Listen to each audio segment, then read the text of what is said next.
What's really at stake here? What does it look like?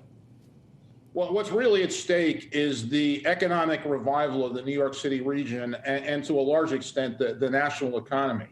The MTA carries 40% of public transit passengers in the entire country. New York accounts for slightly under 10% of national GDP.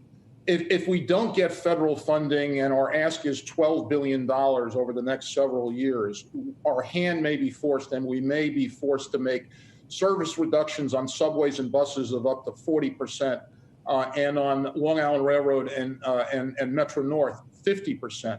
That would have a devastating impact on commuters, on transportation, on the New York economy, and frankly would exacerbate social equity issues.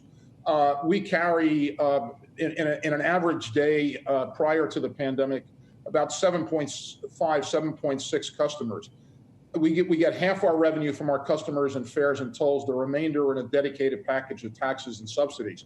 And the remarkable thing is the decline in ridership is orders of magnitude worse than occurred during the Great Depression. I'll give you one example. The decline in subways from September 1929, the month before the crash, to 1933, which was the low point on subway ridership, was a 13% decline. In the worst days of the pandemic in New York City, subway ridership was down 95%. And on Monday, subway ridership was about 29% of normal pre-pandemic weekday ridership. Subway and bus ridership has increased significantly. We're carrying pretty close to 2.9 million passengers a weekday on subways and buses. But that revenue, that ridership decline has had a terrible impact on our revenue. Same thing on the dedicated package of taxes and subsidies. What are you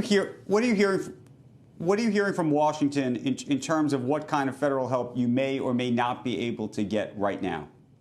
Well, look, I think the likelihood is that there will be no COVID-19 relief bill this year for mass transit or states and cities. That's certainly the way it appears. Obviously, the election of President-elect Biden and his administration gives us great hope. However, the Senate Republican leadership in Washington has been holding up funding for states and cities, public transit agencies, including the MTA. And the effects on the New York economy from a transportation point of view, an environmental point of view, a job point of view, and a social equity point of view would be devastating if we don't get that $12 billion of federal funding.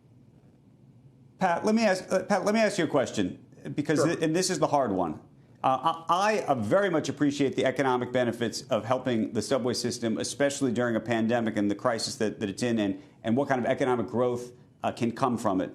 Having said that, there is a view, especially those who are not in the state of New York, but even those who are in the state of New York, that will tell you that the MTA, not necessarily under your watch, but for many decades, has been terribly mismanaged.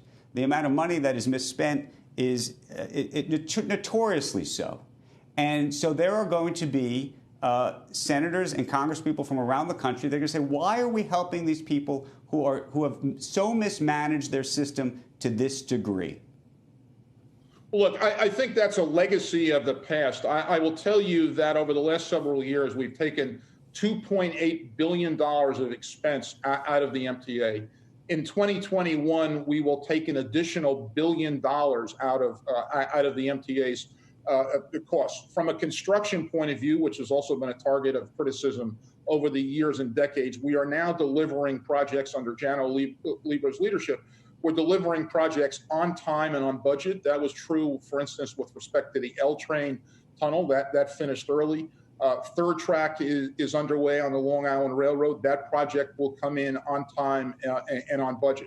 There's an entirely new management team, really from top to bottom, and there's a new approach under Governor Cuomo's leadership. Okay. Shepard Smith here. Thanks for watching CNBC on YouTube.